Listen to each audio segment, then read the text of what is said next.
I am known as Yogi Bahan in 60s. To pronounce correctly, it is Yogi Bhajan.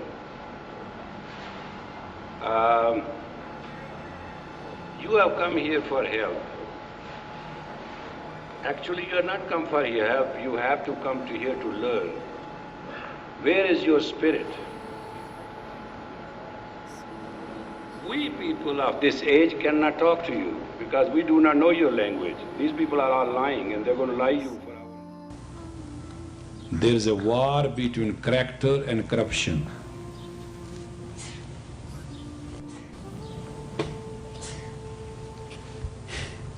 And don't misunderstand, sometimes character will win, sometimes corruption will win. It will go on and on and on.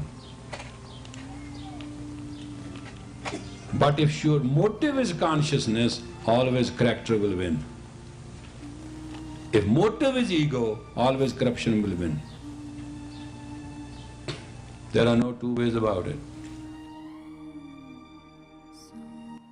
After years of working, they finally built the world's most powerful computer. It's a big thing, and it just was the most supercomputer. So they got it all fired up, and they said, what's the meaning of life? And the computer whirled and light swirled, and out comes the computer, says, let me tell you a story. Premka has, her name is Pamela Dyson, is the author of the book, has published a story. And you, as the reader, have to decide what you want to do with the story. Now, I'm sure all of you are fans of Lee Nichols, who in 1981 wrote a novel called The Eyes of Darkness. You're not, I see. How about Dean Koontz, who wrote 105 novels, sold over 450 million copies. That was his pseudonym, Lee Nichols. 1981, he wrote a book called The Eyes of Darkness about a virus that is a weaponized virus that's created, and it goes out and it kills people, and then once the body starts to die, the virus disintegrates and vanishes. So in other words, they can go put the virus in a town and wipe out the town, and then there's no virus there, they can move in. So they have all the infrastructure, but none of the people. And he called, in 1981, and he called this virus in his novel, Wuhan 400, because it was developed in our research labs outside the city of Wuhan. And the story is about a guy named Danny who's kidnapped because Danny's the only person they've found who's immune to the virus. And Pamela Dyson's story can be taken as a virus. It depends what you want to do with it. This is your choice. The whole notion is everyone's allowed to tell their story. Everyone has the freedom to express themselves. No one is being denied the right to tell your story. Then the question becomes, what's truth? It's your truth. You decide what you want to believe in the story. Someone, I think, needs to speak up on behalf of Yogi Bhajan. She's making claims against him that date back 50 years ago. Or she stated from 69 to 85. And that's when the book ends in 85. So that's 35 years ago, or 50 years ago. Just let's put 50 years in perspective. 1995 back to the end of World War II, that's 50 years. World War II, back 50 years, is 1895. She's talking about a relationship she had with this person called Yogi Bhajan in 1969. And she begins the book with this abortion that she had, which she claims was Yogi Bhajan's child. He's been dead for 15 years. Who knows what happened? But some people want to read this story and go in a certain direction with the story. That's their personal choice. That's their personal truth. That's their personal decision. It's perfectly okay. I don't feel that I lost anything by coming to United States. I don't think my suffering was not blessing. I don't feel that every effort to hurt me was not absolutely out of the way. I thought the people who hurt me, people who slandered me, people who abused me, people who wanted to harm me were very kind. They kept my foot in my mouth. They kept me alert. They didn't get me to be blind in my ego. I am saying it very openly and honestly. I am grateful to Karta Purukh and I am grateful to Sardarni Premka Kaur Khalsa for making this most obnoxious and most terrible lawsuit on me. If that lawsuit would not have hit us at that time, when I was so sick, the whole community would not have been together.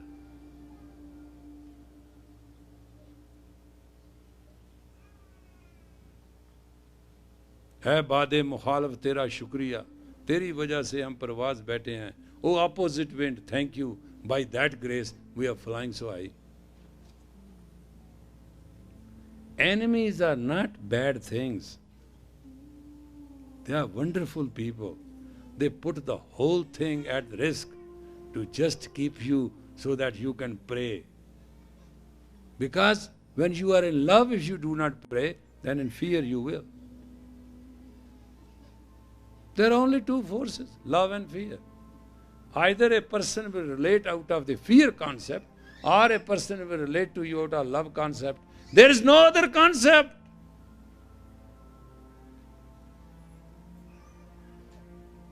Choice is yours. Every bulb has positive and negative. Filament is you, which is neutral. If there is a light, it has to have negative and positive. The current must flow. Choice is yours, which one you want to touch. Both will give you shock.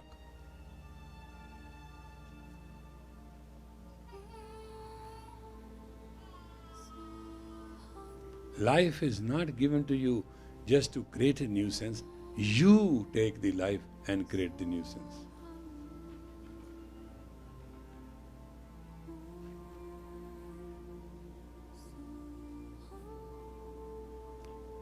You know, you can ask Gurtirath, my chancellor, on oath. He could not make me till the end of the case. Read the complaint.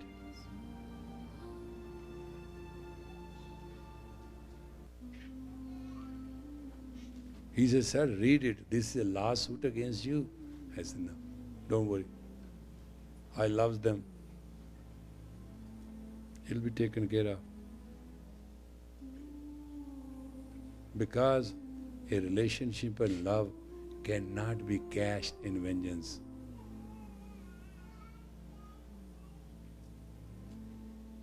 I say the lawsuit is against me, against the property, against the dharma which belong to the future of the Khalsa. Who am I? It is Guru's properties. It's Guru's way. Some people will cause trouble and cracks. It will go on. Those who left, they left their destiny. You leave destiny, you fall into fate. You jump from fate into destiny, impossible. From destiny to fate, yes.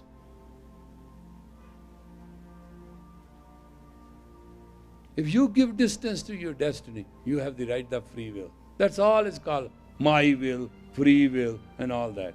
You can give distance to your destiny. Or you can live it.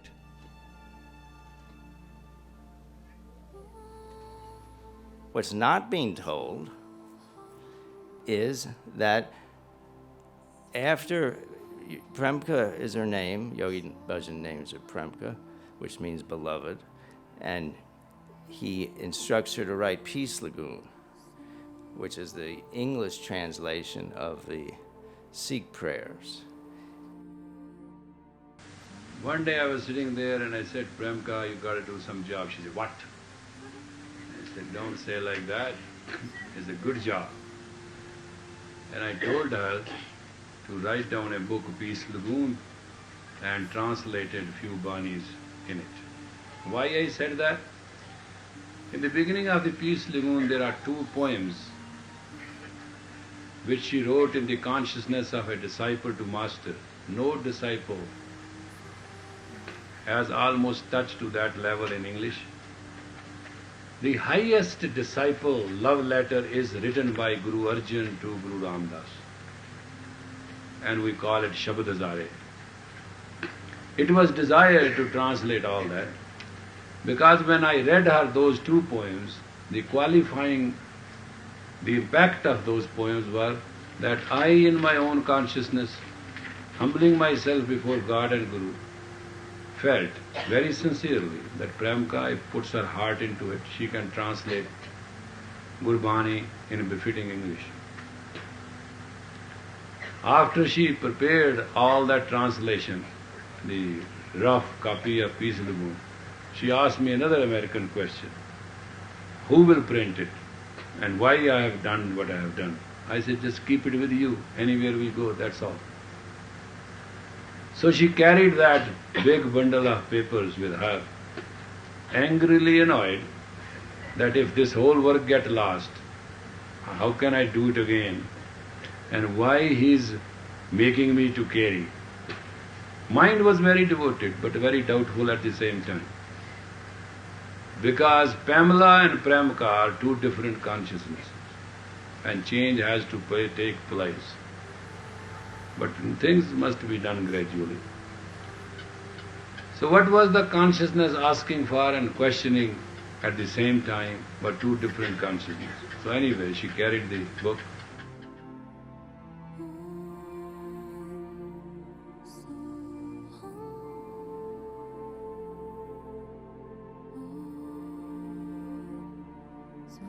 And that consciousness of a disciple, not of a person, because a person is not a disciple is not a person.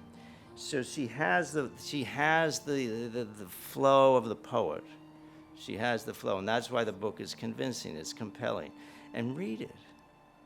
If you want to follow that story, it's there, and then you can express yourself. No one's trying to hold anyone back from expressing themselves. But Yogi Bhajan says her mind was very devoted but doubtful at the same time, because Pamela, who was she was, and then she became Premka, then she became Pamela. She wrote the book under Pamela. And Premka are two different consciousnesses. The change has to take place, but things must then gradually. The consciousness at the same time was trying to figure out which way to go. And she fell in love with a guy she wanted to marry. Yogi Bhajan was against it. She decided to go anyway, and she left Yogi Bhajan. And what's not being told is that she then sued him, claiming rape and racketeering and all sorts of things. And then later admitted, the story I heard, that she made it all up. The book is a rehash of the lawsuit. And she made the whole lawsuit up because she needed money. And sometime in the 1990s, I had some Indian Sikhs working for me, and I went to a lady's house. She bought a house, and her husband had a lot of friends. And I was the only American Sikh there, Indian Sikhs. And this guy sat down next to me, and he said, "Do you know who Premka is?" I said, "Sure." He said, "Well, I was the guy that gave her the money to file the lawsuit." I said, "Really?" I said, "How much you give her?" He goes, $75,000. I said, "Really? She did it for that little amount?" He goes, we lowballed her and she went for it. So that's not in the book. The book ends before that lawsuit, right? Then after the lawsuit is dismissed, she needs money, she comes back, and Yogi Bhajan takes her back in. It's a love story. It's a love story that went wrong. It didn't work out.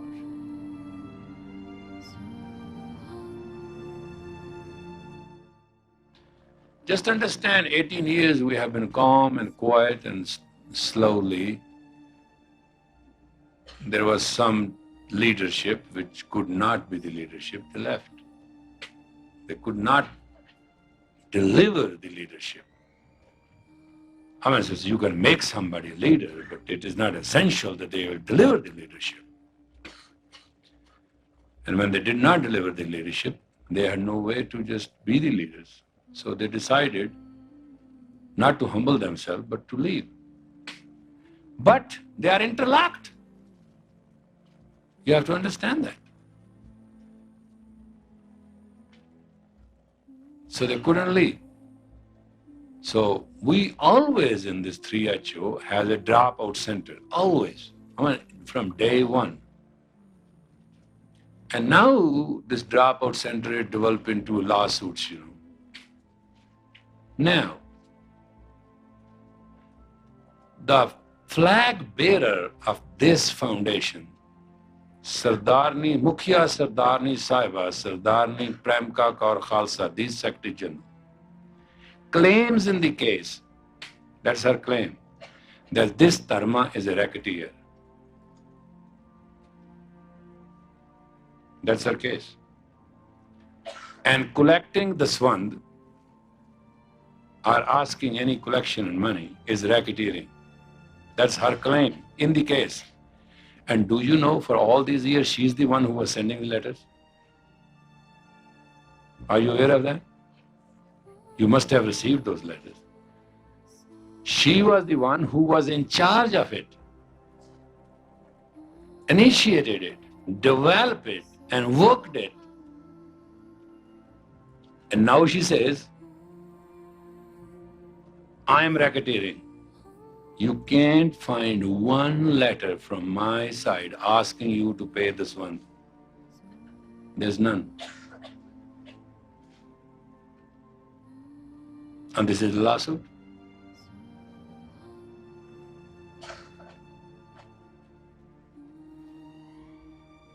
Can you believe, anybody of you, on oath, that Mukhya Sardarni Sahiba, Sardarni Premka Kaur Khalsa, was a hostage or a captive for 18 years? Can you believe it? By any fluke of chance? She's the most traveled individual of her time. She has visited all the ashrams. She was free to do what she could do. But I'm just explaining to you, the impact is lost, but impact is interlocked. And she is 5 months pregnant today. And before she left, I said, Premka, my dear love and child of the Guru, I want to tell you certain things. And she said, what? I said, you told me to fix this marriage, I have fixed it. But just remember, with a child or two, you're going to come back. Don't burn the bridges. And she said, what now?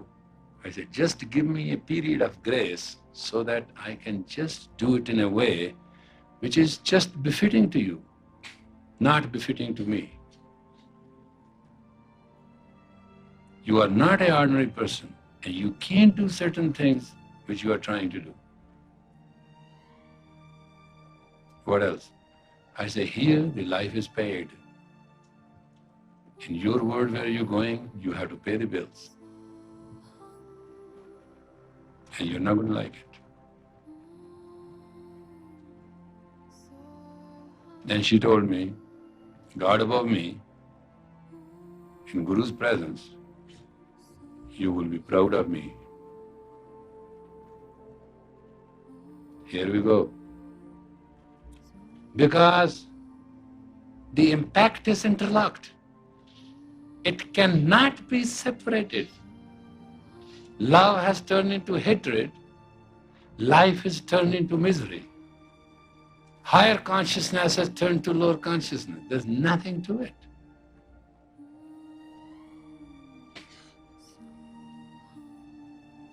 And we are all responsible for our life, remember this. We are all responsible for our miseries. If you want to know, am I responsible for my miseries? Yes. Yes.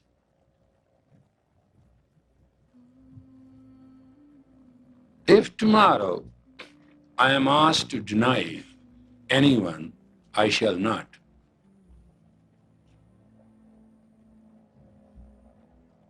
And majority of the time, I'm told I'm insane. And I accept it. It does take that kind of insanity to have that kind of compassion, to have that kind of kindness, to respect an individual who does not deserve respect, to trust an individual who does not deserve trust, to love an individual who does not deserve to be loved. I am not saying that I'm right. All I'm saying is I'm duty-bound. It is the character of the Siri Singh Sahib to be utmost compassionate, and whosoever is going to walk in my shoes has to be much more than even me. Otherwise, don't ask for that chair. That chair has unseen nails. If I, Chief Religious Administrative Authority of the Sikh Dharma, fails to be compassionate, fails to be kind, fails to be inspiring, fails to be confronting, then I'm going to lead a tradition which will be nothing but a disaster, which will be total betrayal of the Dharma itself.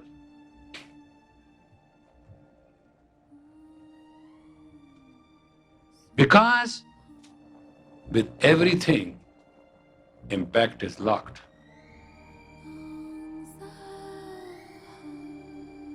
And it's a love story between fate and destiny. It's a love story between a teacher and disciple. It's a love story between lower consciousness and higher consciousness. And this story is sad. And now everyone wants to read sexual abuse into it and investigate Yogi Bhajan and find out if there's truth in these allegations and so forth. That's a sad turn of events, it's a sad departure. And where does it lead people? My own case is that in 1975, I didn't know anything about anything, and I met a Yogi Bhajan, a teacher. And I was told about Peace Lagoon, which was the book that Premka wrote. And I read this line. I don't know the Gurmukhi line. Premka says she doesn't either, but she came out of English. To one who meditates on him being the mantra, the sound current, there comes a perfect peace, and all pain and sorrows depart. And I thought to myself, what if that's true?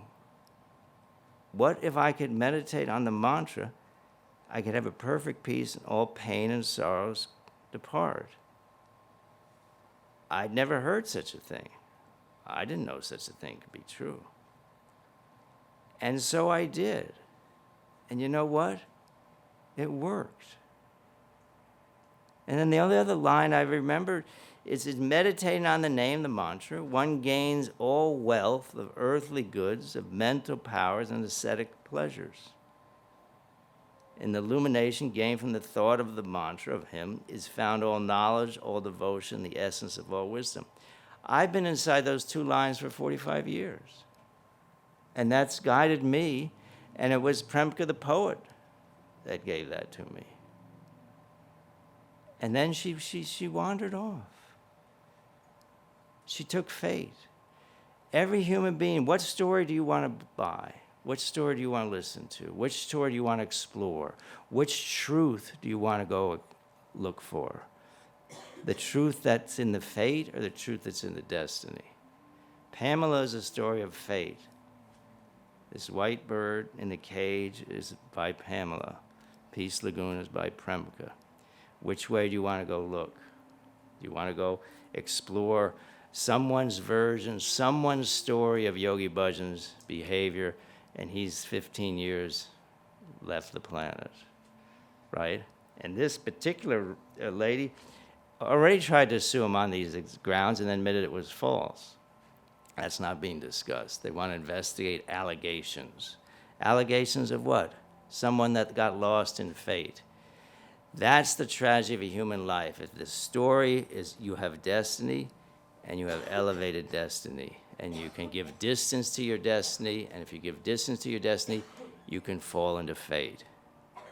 So from destiny, you can fall into fate, but you can't go from fate back to destiny. So the interlock remains, but your fate is sealed. And the tragedy of this story is Pamela's fate is sealed. So she's attacked once, she's attacked twice because of the interlock. And it's a sad, tragic love story.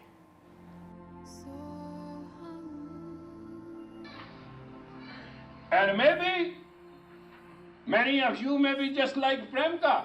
For 18 years, you carry the banner. You are the vanguard of the Dharma, and you do not utter a word. 18 years later, you say everything which nobody on the planet, not here or hereafter, can believe.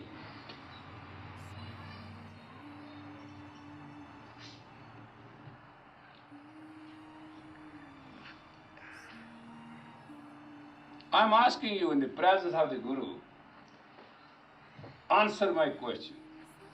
How many of you have seen or believe that Premka was imprisoned for all these years on a gunpoint?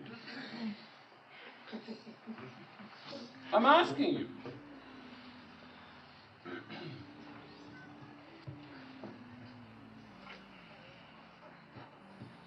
If anybody in the international world can tell me Premka was brainwashed, I will like to become her disciple to teach me that method of brainwashing which she has learned.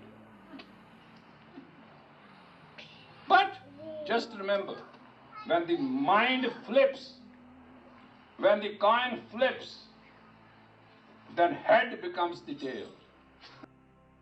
It flipped. No, we cannot deal with that.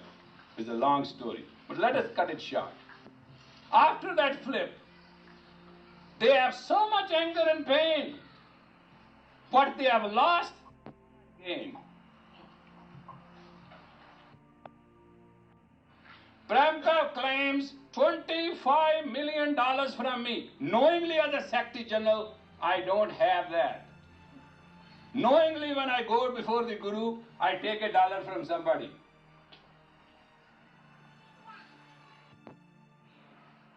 But coin flips. And then it comes true. Dushman baat kare honi. Enemy shall talk a unbelievable, impossible talk.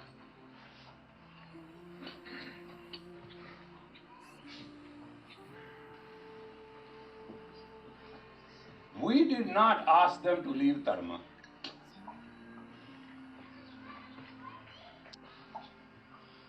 Premka was not asked to leave Dharma. Even we arranged to get this marriage, we tolerated everything. We sent with love and blessing. In Avakarki. Premka, being a Secretary General, has to call the meeting of the Khalsa Council. By law, it is in the bylaws. And put a resolution that Sri Singh Sahib, by character, by deed, is not worthy to be Sri Singh Sahib. And could have started the debate and could have got the decision.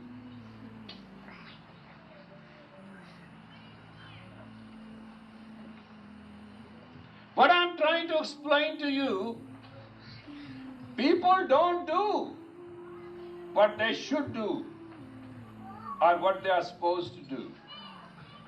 It's a question of from which consciousness you are coming. In your higher consciousness, there is nothing greater than you. And in your lower consciousness, there is nothing worse than you. The idea that we come for sadhana, we touch the Guru, we read the Guru, we listen to the kirtan, we do all that, is that we may not flip. We may keep that balance. We may keep that tranquility. What I am explaining to you, Sikh Dharma will continue without me, with me, with you, without you. Whatever is happening is happening. But this gives you the chance to not feel perfect, because God is only perfect. The only way not to feel perfect and not to go in one ego is to live in gratitude. Feel every moment of blessing and feel grace. And that is where to feel humble and thank God for putting us on the path of spirituality.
Human is afraid to give out their emotional fantasies to anybody, or sometimes they give what is not true. There are about 99 aspects of human life out of 100 which are based on human self-protection, negativity, and are just lies. And you must be considering all you are very truthful people.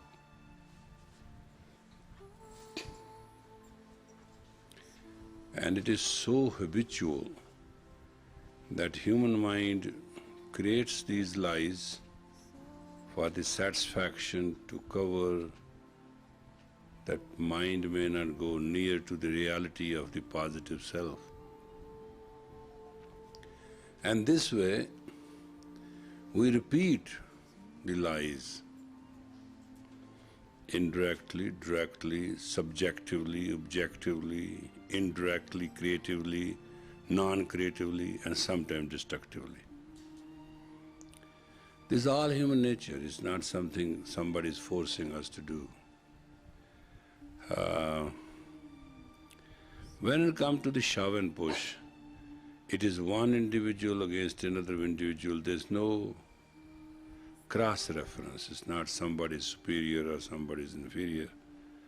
My word against yours, your word against me, that's it. If you feel that my words can lead you to some good consciousness and help you in your life, you will like it, you come back again and again, you will try to grow. And if it is not that way, you will not like to participate. But there's a basic urge of the soul in every person, the spirit in every person. They want to be pure, they want to be perfect, they want to be happy, they want to be real. Now 99% lying around left and right, up and down, and ego and all that.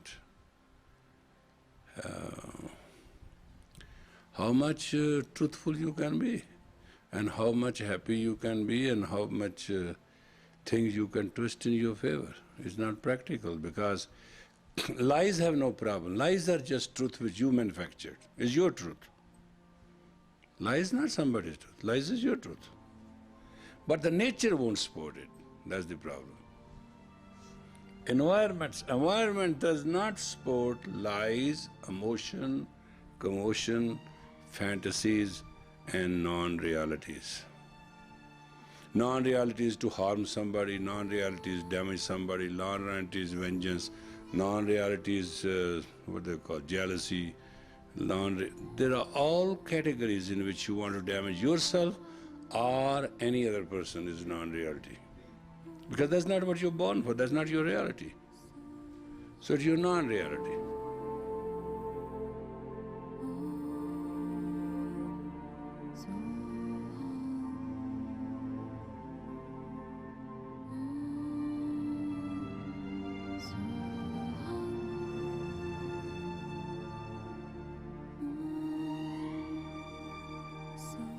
Now, when she was queen of the realm and the secretary general and everything that could be given, she wanted to leave. So Yogi Bhajan was trying over a long negotiation, which she describes all this in the book, trying to work this out so everyone could look good. And we were in Eugene, Oregon, at a tantric course.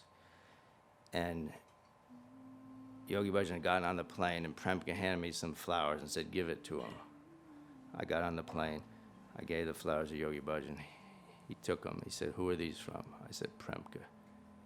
He said, I don't want them. And he handed them back to me.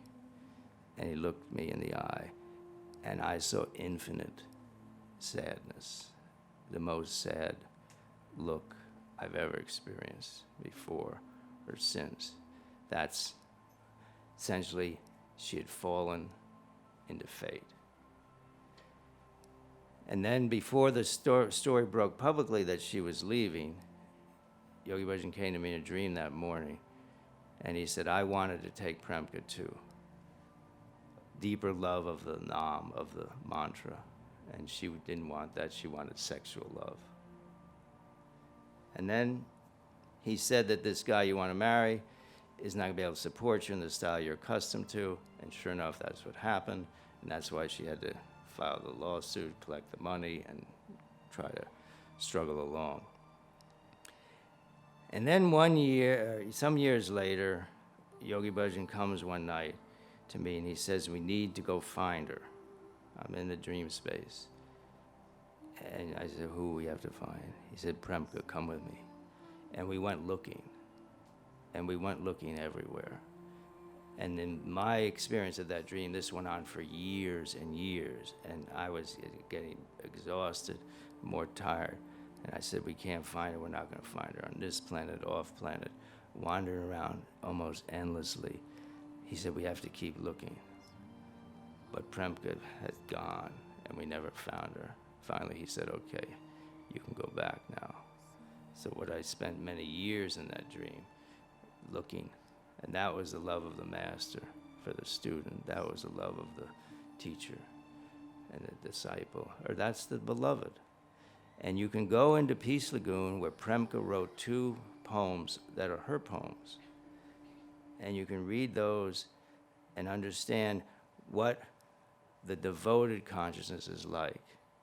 And then you can read her Pamela book and find out what the fake consciousness is like.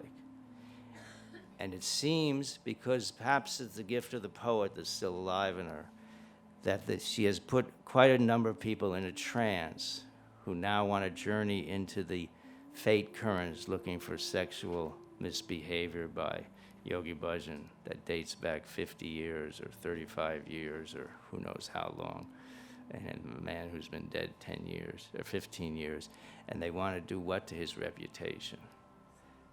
And those poor people who think that they can paint slander on the walls outside 3HO and Sikh Dharma and KRI, and that's going to say we don't allow slander inside this place, is going to allow people who want to come through the gate? I don't think so.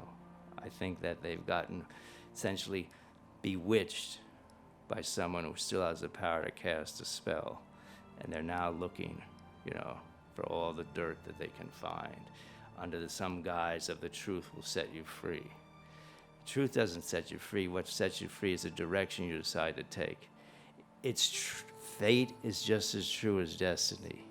One takes you down, one takes you up. You have to decide, what's your story? At the end of the day, what did you do when you came to the planet Earth? What's your story? What was true for you? Did you help build? Did you help improve? Did you help elevate? Or did you help destroy? Did you help negativity?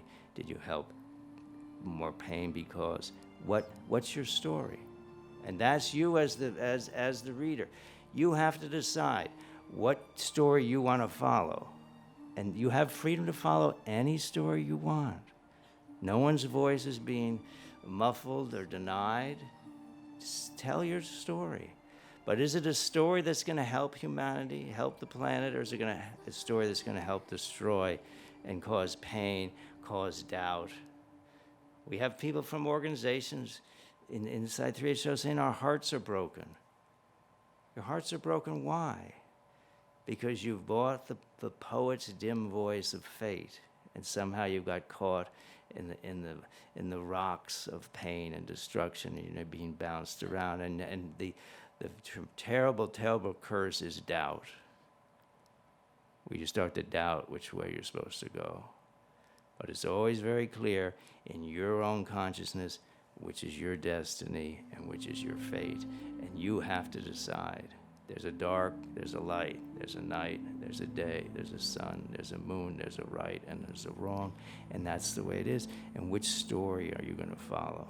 Which story are you we're going to tell when you leave our realm?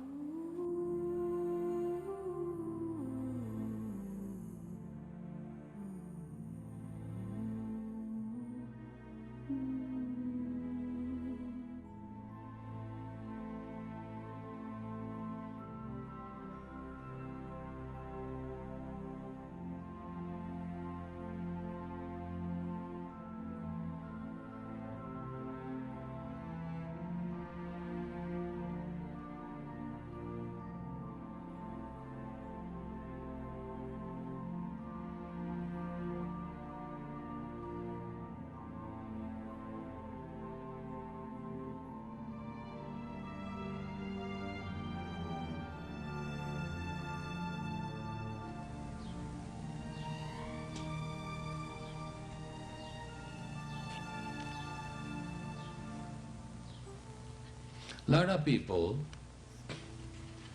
had to leave 3HO. They left. It did hurt. A lot of us were very upset and unhappy. But in reality, we could not relax anything like discipline. We could not undermine character values.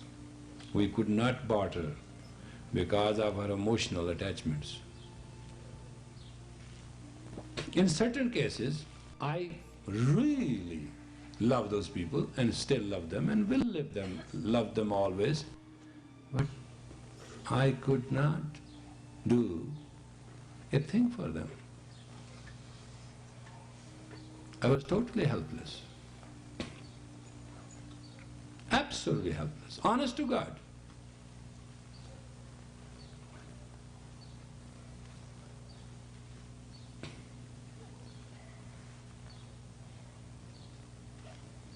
Not only I missed them a lot. Not only they were my loved ones, they are always in my memory. All I do is pray, God, help them now.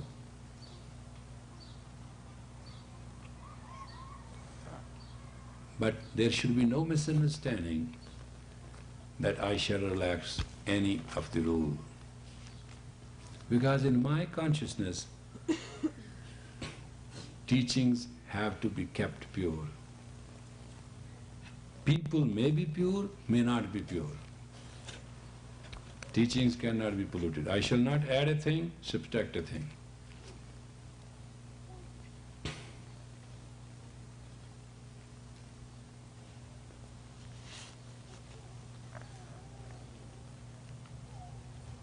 No rule shall be mended and shall accommodate highest of the high. But you're welcome. If you want to live scandal to scandal, you're welcome. If you want to live weakness to weakness, you're welcome. Forgiveness is there. But we won't forget your mistakes, because we are responsible that you may not commit them again, again, and again. You must understand, God may forgive you, Mother Nature won't.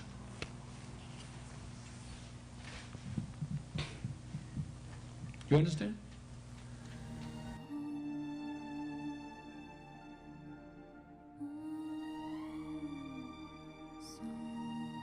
It is going to work on your this area, the rib cage, the heart, and your magnetic field and your beats and God knows what. But it only I know is that you will be straightforwardly a single loving person after you finish this. This life is a gift. You have all earned it. I cannot give you life, I cannot take your life. But I can add to it if I can. If I can't, then please ignore it. In my last 25 years in the United States, I have passed many odds. I have gone through many experiences. But one thing I always know, each man has the right to be himself and herself. If love of the spiritual teacher is in your heart, God is bound down to love you and liberate you. Any person who loves his spiritual teacher becomes bodhisattva. So united in love, so united with God, so united with consciousness, so united with Chardi Kala.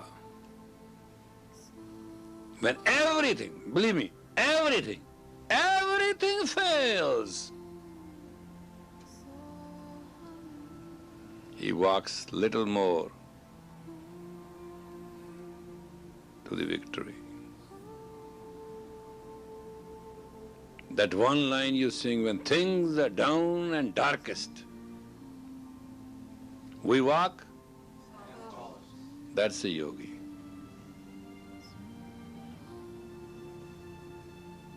We die before we, that's a yogi. There is a character, commitment and criteria. There is an abstract and there is a value. You do not enjoy this life, my dear friends. This life is very precious.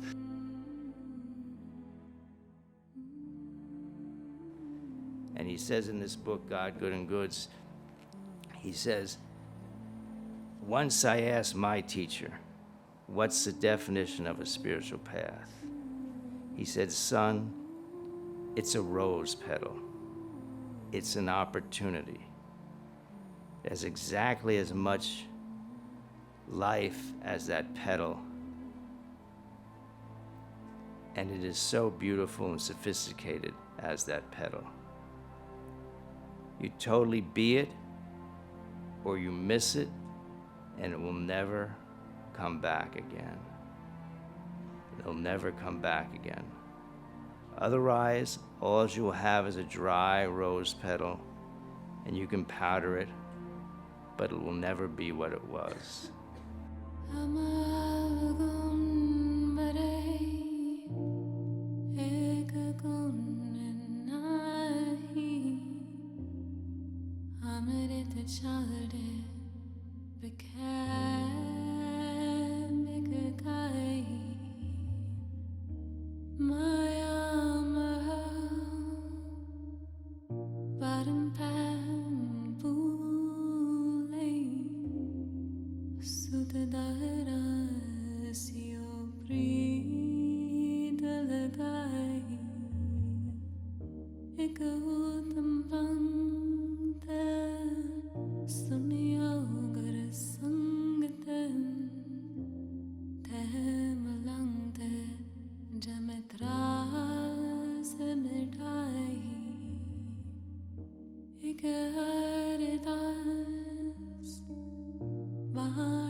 Saturday night.